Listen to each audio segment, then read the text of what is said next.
कि paper leak के mastermind के पकड़ा जाने से व्यापक पैमाने पर बात निकलकर सामने आई है। अब जो है कि तमाम शिक्षक अभ्यर्थी आवाज उठा रहे हैं कि जब टीआरई 1 और टीआरई 2 की जो शिक्षक बहाली की प्रक्रिया हुई तो निश्चित तौर से टीआरई 3.0 जिस प्रकार से पेपर लीक हुआ वह उसी प्रकार का बीपीएससी टीआरई 1 और टीआरई 2 में भी हुआ ही होगा। ये तमाम शिक्षक अभ्यर्थी जो है कि लगातार आरोप लगा रहे हैं और मांग कर रहे हैं, हर सोशल मीडिया के माध्यम से सरकार से गुहार लगा रहे हैं कि टीआरई 1 और टीआरई 2 को आखिर सरकार क्यों नहीं कर रही है रद्द, जबकि इतने व्यापक पैमाने पर बीपीएससी टीआरई 3.0 में सबूत के साथ जो है कि फर्जीवाड़ा का भंडाफोड़ हुआ है, तब भी सरकार आखिर क्यों नहीं कर रही है टीआरई 1 और टीआरई 2 रद्द। लेकिन तमाम शिक्षक अभ्यर्थियों का यह आरोप कितना जायज है इसको भी हम वीडियो में देखेंगे। लेकिन एक बात समझिए, तो जिस प्रकार से मास्टरमाइंड पकड़ा रहे हैं ना, जो बिहार के बीपीएससी टीआरई 3.0 पेपर लीक में पकड़ा है, और साथ ही साथ जो है कि अब तो यूपी पुलिस का जो कि कह लीजिए तो पेपर लीक हुआ था, और फिर आरओ भर्ती परीक्षा का जो पेपर लीक हुआ था उसके भी मास्टरमाइंड पकड़ाए हैं। उन जो मास्टरमाइंड है उनका जो कह लीजिए तो पेपर लीक कराने का तरीका और फिर यहाँ के जो पेपर लीक कराने का तरीका, ये तमाम बातों को जब आप सोचेंगे तो बड़ा हैरान हो जाएंगे और कहेंगे कि भैया निश्चित तौर से जिस प्रकार से शिक्षक अभ्यर्थी आवाज उठा रहे हैं कि टीआरई 1 और टीआरई 2 रद्द होना चाहिए, एक दिन आएगा निश्चित तौर से रद्द हो जाएगा। तमाम चीजों पर हम बात करेंगे। वीडियो को करते हैं शुरू। उससे पहले नमस्कार, मैं हूं हरे कृष्ण प्रकाश और आप देख रहे हैं साहित्य आजकल।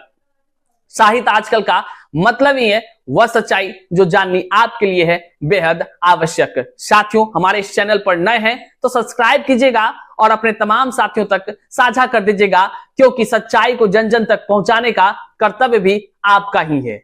और आप ये करेंगे ना, तो चलिए करते हैं वीडियो को शुरू।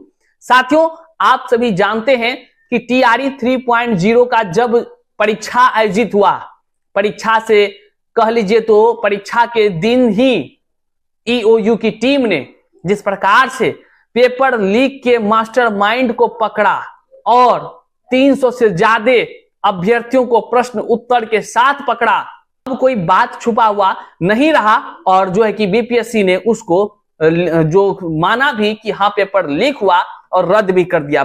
लेकिन कहते हैं ना, सादगी का चोला कब तक ओढ़े रहिएगा भैया, जो कारनामा है वह निकल कर सामने तो आ ही जाएगा। खैर, जग जाहिर हो गया।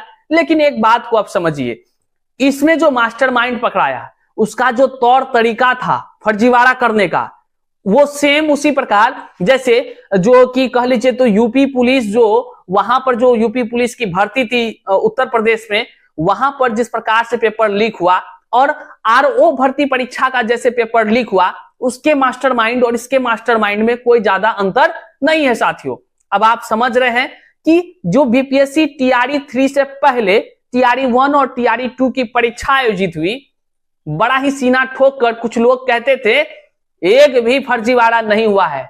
और वो फर्जीवाड़ा का सबूत जो है कि देखने को तो नियुक्ति पत्र बांटने वाला ही दिन दिख रहा था कि कैसे अकलोलवा बकलोलवा नियुक्ति पत्र ले रहे थे कुछ लोग, और सारा सबूत तो दिख रहा था कि हर सेंटर पर यूपी वाले यूपी वाले यूपी वाले, खाली यूपी वाले। इसका मतलब है यूपी वाले शिक्षक जो अभ्यर्थी हैं कहीं ना कहीं अब संदेह के घेरा में हैं, क्योंकि यूपी में बैठ के सरगना सब जो है कि खेल रचता है पेपर लीक का। ये हम थोड़े बोल रहे हैं अपने मन से, मास्टरमाइंड पकड़ाया है, उजागर हुआ है सारा बात, और यहां पर जो मास्टरमाइंड पकड़ाया है वो भी यही बात कह रहा है। अब आप समझ रहे हैं कि टीआरई 1 और टीआरई 2 में किस प्रकार से व्यापक पैमाने पर धांधली हुई है। केवल धांधली नहीं भैया, पेपर लीक पहले से करा दी जाती है। जब टीआरई 3 उसी प्रेस से छपा और उस प्रेस से पहले कह लीजिए 15 दिन पहले ये जो है कि उसका क्वेश्चन आंसर सब वो लोग लेके पेन ड्राइव में घूम रहा है। अब बताइए, आपके बगल से गुजर रहा होगा, आपको पते नहीं चल रहा है, आप रूम में बैठकर पढ़ रहे हैं, तपती दोपहरी में एकदम तप रहे हैं, लेकिन आपका वो जो है ना जो मित्र होगा वो आराम से वो पेन ड्राइव से रट्टा मार के जो है कि परीक्षा देके चला गया और हाई स्कोर ले आया। उसको बचाने के लिए आयोग टीआरई 1 में याद है ना कैसे संशोधन करता था, और फिर टीआरई 2 तो खैर आप जानिए रहे, ट्रेन डिले हो जाता था। काहे हो, आज तो अभ्यर्थी यही बोल रहे हैं कि आयोग आज कहां है, वो क्यों नहीं कहती है कि बीपीएससी की मेरी अपनी गरिमा है और उस गरिमा को जो उसने धूमिल किया है क्यों नहीं उस पर बड़ी कार्रवाई करती है। कहां है वो आयोग और कहां है आयोग के वो पदाधिकारी। हमको तो आश्चर्य इस बात का होता है, चोर के दाढ़ी में तिनका और वही करे एकदम हंगामा। अरे बाबा पूरा जम करके ताल ठोकता था। कोई कुछ बोलता था ना कि ए हुजूर देखिए तो यहाँ गड़बड़ी हो रहा है, लगा बैन का, इसको बैन करो, इसको डिबाट कर देते हैं बीपीएससी टीआरई से। उसके जिंदगी को डिबाट कर देना चाहिए, वैसे सब लोगों को डिबाट करना चाहिए। अब देख लीजिए ये जो मामला निकलकर सामने आया है इसको आप समझिए और तब आप कहिए कि किस प्रकार से टीआरई 1 और टीआरई 2 की जब जांच होगी ना तो रद्द हुए बिना रहेगा नहीं इस बहाली को, याद रखिएगा। इतने सारे मामले आरक्षण में घपला किया है, दिव्यांग अभ्यर्थी के साथ घपलाबाजी किया है। जो बिहार के यहाँ के शिक्षक अभ्यर्थियों को जो आरक्षण प्राप्त थी वो आरक्षण यूपी वालों को दिया गया, अदर स्टेट वालों को दिया। ये गद्दारी कौन किया है भैया, कौन किया ये गद्दारी? हम सवाल पूछ रहे हैं आप तमाम शिक्षक अभ्यर्थियों से। और उस गद्दार जिन्होंने गद्दारी किया है, देखिए ये नहीं कहिएगा कि हम आरोप लगा रहे हैं, आरटीआई का जवाब भी आया है। हमने पिछले वीडियो में दिखाया था कि ओएच कैंडिडेट के साथ किस प्रकार से गद्दारी किया है, जबकि ओएच कैंडिडेट के साथ केवल बिहार वालों को आरक्षण मिलना था। और उसके बाद न जाने महिला आरक्षण के साथ क्या किया, व्यापक पैमाने पर फर्जीवाड़ा। और टीआरई 1 और टीआरई 2 तो अब ये कहिए कि शर्म भी आना चाहिए थोड़ा सा कि टीआरई 3 जब उसी प्रेस से निकल करके लीक हुआ है तो टीआरई 1 और 2 को लीक नहीं माना जा रहा है। उसमें भी लाइए ठोस सबूत, द्रव सबूत, ना जाने गैस सबूत, कौन कौन अवस्था का सबूत लोग देगा ना खोज के, तब जो है कि मानेगा कि हाँ भाई ये जो है कि रद्द करना चाहिए। एक दिन आएगा हम आम अभ्यर्थी जो है कि नहीं खोज पा रहे हैं या हम लोग बोल पा रहे हैं, मिल तो सब कुछ रहा है, लेकिन कह लीजिए तो हम आम अभ्यर्थी का क्या महत्व रहेगा जब जो है कि अदालत एक बार खोज के सबूत जब उसको ठोकेगी ना तब उसको पता चलेगा कि कैसे वो कहां से क्या क्या होता है। टीआरई 1 और टीआरई 2 की जांच ऐसी होगी कि सबका हालत खराब हो जाएगा, ये बात याद रखिएगा। देख लीजिए सरगना जो पकड़ाया है, ये है एसटीएफ की मेरठ और नोएडा यूनिट ने पुलिस आरक्षी भर्ती परीक्षा का पेपर लीक कराने वाले मास्टरमाइंड इंजीनियर है, शर्म भी नहीं आता है बताइए। राजीव नयन मिश्रा को ग्रेटर नोएडा में गिरफ्तार कर लिया है। आरोपी ने ही अपने साथियों रवि, तमाम नाम है, के साथ मिलकर के पेपर आउट कराया था। इसका एक ही चीज हम बताने के लिए इसको यहां लगा रहे हैं पेपर। इन्होंने 7 शब्दों में कहा है कि आरोपियों ने मानसेर के अलावा प्रदेश के रीवा में एक रिसोर्ट में 300 अभ्यर्थियों को यह पेपर परीक्षा से पहले रटाया था। सुन लिए ना, परीक्षा से पहले रटाया था। जब ये यूपी पुलिस में सेंधमारी कर लिया, आरओ परीक्षा में सेंधमारी कर लिया, वहां का पेपर लीक कर लिया, बिहार के टीआरई 3.0 में पेपर लीक कर लिया, यहां पर फर्जीवाड़ा साबित हो गया, यहां पर पेपर लीक साबित हो गया।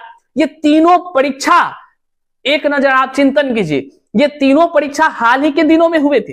ये तीनों परीक्षा जो है पेपर लीक इस मामले में साबित हो गया और रद्द करना पड़ गया, सरकार को रद्द करना पड़ गया। लेकिन क्या ये लोग नन्हा बच्चा है, उसी दिन निकला था और जो है कि पेपर लीक करना शुरू कर दिया? अरे नहीं साहब, ये वो मछली हैं जो शुरू दिन से यही काम करते हैं। और ये पहले टीआरई 1 का भी किए होंगे, टीआरई 2 का भी किए होंगे, तब ना आज बिहार के तमाम विद्यालय में अगर जाएंगे ना, बिना उत्तर प्रदेश के शिक्षकों का बिहार का विद्यालय नहीं चल रहा है। सही बता रहे हैं आपको हम। बिहार में है कहां योग्य अभ्यर्थी हो? हम तो ये कह रहे हैं हम योग्य हैं, बिल्कुल नहीं। आप योग्य हैं, बिल्कुल नहीं। योग्य कौन है? बिहार से बाहर वाले जितने भी शिक्षक अभ्यर्थी हैं, जो शिक्षक बिहार के बाहर के आकर के यहाँ सेवा दे रहे हैं, वो सब योग्य है। बात समझ रहे हैं? तो वोट किसको दीजिएगा? वोट कौन देगा? तो वोट भी आप जो है कि जब बिहार के लोगों में योग्यता ही नहीं है तो वोट तो आपको बाहरे वाला का ना देना पड़ेगा। आप बात समझ रहे हैं? और वोट देगा भी कौन आकर के? तो जब आप यहां के लोगों को योग्य ही नहीं समझिएगा, नौकरी में भी योग्य, आप मेरिट होने के बाद भी योग्य नहीं समझिएगा, तो इसका मतलब है कि अब जो चुनाव जो चल रहा है, इस चुनाव में उत्तर प्रदेश के, झारखंड के, कह लीजिए तो मध्य प्रदेश के, दिल्ली के लोग आएंगे वोट देने के लिए। स्वाभाविक बात है भैया, जिसको नौकरी करना है, जिसको नौकरी मिल रहा है, वही तो वोट देगा। अब बेरोजगार हम लोग भैया किस अंगूठा को दबाएंगे? हम लोग को तो योग्यता ही नहीं है। बात तो तमाम चीजों को आप समझ ही रहे होंगे। तो हम निश्चित तौर से कह दे रहे हैं, जिस प्रकार से टीआरई 3.0 पेपर लीक का भंडाफोड़ हुआ है, जानकारी तो मिल ही रही है। लगातार शिक्षक फोन करके बोलते हैं भैया देखिए ना, जिसको लिखने पढ़ने नहीं आता है बन गया है यूपीएससी पास शिक्षक। कुछ लोग ऐसे दिख रहे हैं स्कूल में और कुछ लोग जो है कि थंब इंप्रेशन में पकड़ा रहे हैं, कुछ लोग थंब इंप्रेशन दिए बिना भागे जा रहे हैं। तो आपको हमने जो इससे पहले का वीडियो दिखाया उसमें भी हमने बात किया, अररिया में देखिए कैसे बीपीएससी पास होकर के भाग गई। ऐसे बहुत सारा पैसा तैसा लेन देन का भी बात आप सुनवे की। व्यापक पैमाने पर फर्जीवाड़ा हुआ है, क्यों नहीं सरकार आखिर उसको रद्द करती है या जांच ही बैठाती है? क्यों नहीं कुछ मुंह से बोलती है सरकार? कोई भी ऐसा, चाहे शिक्षा विभाग के बड़े पदाधिकारी जो के पाठक हैं, उसके मुंह से कभी आपने सुना इस जो पेपर लीक के मास्टरमाइंड या खिलाड़ी या कह लीजिए तो पेपर लीक के मामले पर कोई स्टेटमेंट देते? आपने कभी सुना मुख्यमंत्री को स्टेटमेंट देते इस पेपर लीक पर या कोई पदाधिकारी पर? तो आप सब इन सब चीजों को ध्यान रखिए। और जो भी ये गद्दार लोग जितने भी हैं जो पेपर लीक करा करके या कह लीजिए फर्जीवाड़ा करके बिहार के तमाम शिक्षक अभ्यर्थियों के साथ खिलवाड़ किया है, उन सभी को जो है कि तमाम शिक्षक समाज देख रहा है। ये बात आप तमाम शिक्षक अभ्यर्थी जान ही रहे होंगे। आप क्या कुछ सोचते हैं? क्या बाहर से लोग आकर के वोट देंगे इसमें? आप जरूर विचार कमेंट में जरूर लिखिएगा। और टीआरई 1 और 2 जो है जांच होगी और उस सब का जो है कि कह लीजिए खैर नहीं है जो फर्जीवाड़ा करके इसमें शामिल हुआ है। वीडियो यहां तक देखने के लिए आपका बहुत बहुत आभार। इस सच्चाई को जन जन तक साझा कीजिए। मिलते हैं फिर से एक नए वीडियो में, तब तक के लिए जय हिंद साथियों।